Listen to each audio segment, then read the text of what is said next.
Good morning.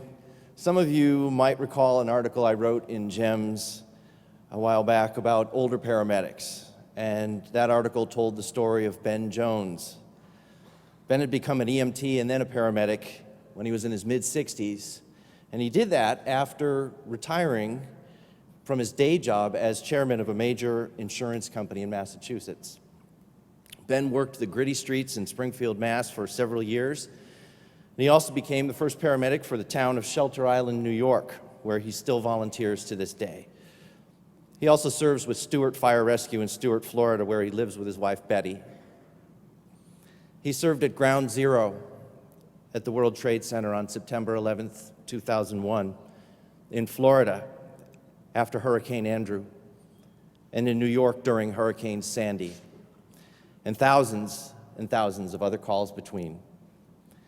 There are a number of folks here today who've pulled shifts with Ben over the years, and you can ask any one of them, and they'll tell you the exact same thing, that Ben is a hard man to keep up with.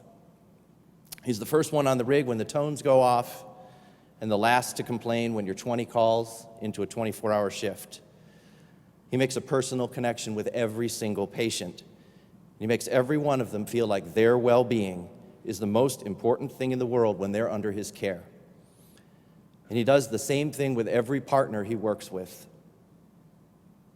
In every department he's been a part of, whether it's an urban, private 911 system, volunteer, union fire department, he becomes the in-house mentor, the career counselor, the guru on life. He's encouraged countless people to step up, to do the right thing, to advance their education, to take on new challenges, to move forward in their careers, to become everything they're capable of being. Before I left my full-time job as a paramedic to take a position as an editor at JEMS, I told Ben, hey, I'm having some second thoughts. I said, I don't know if I'm ready for this.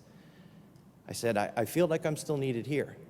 And he looked at me and he said, buddy, we need you there.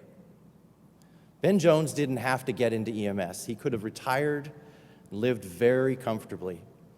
But he wanted to make a difference, a real difference in people's lives. By the way, that article I mentioned, that was published in 1991. Today, Ben is 90 years old and still actively taking care of patients and EMS practitioners. When you ride with Ben, you stand a little taller. You straighten your uniform a little more. You share a little more kindness. You treat the people around you with a little more respect. You act with a little more humility. My hope today is that all of us and all of our colleagues, the next time we show up for work, whether we're taking calls, taking care of patients, taking care of EMS people, or taking care of paperwork, that we ride with Ben. Today, we honor him for making a difference, not just for patients, but for all of us.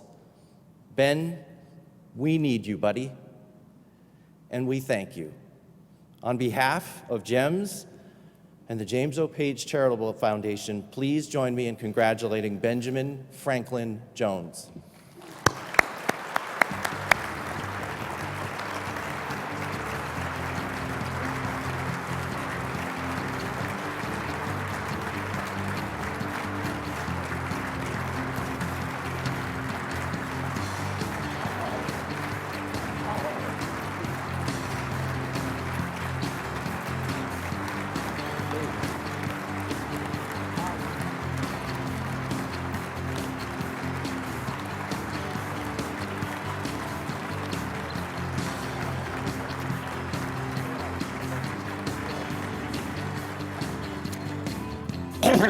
I am totally, I was in the insurance business for many, many years, and I am never been speechless, but I am speechless right now.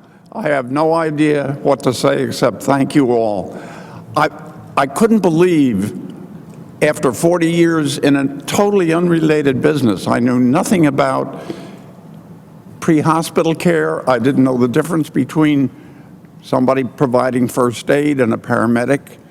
And I found a whole new world, and I love being in it. And I just tell you, it's been a thrill to be involved in something where you really and truly are giving something to people. In the job I did before, I guess I was giving something to people, but I never felt like it. But here we're really hands-on, we're making a difference, and I thank God that I was able to do it.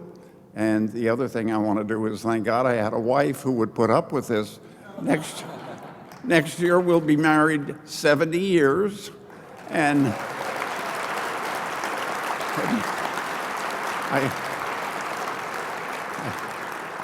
I can't believe I got those words out of my mouth. I can't even, that's a long, long time, but she's been a stalwart, and I thank all of the people here that I've known over the years, and what a pleasure it is to serve in emergency medical services. Thank you so much for this award.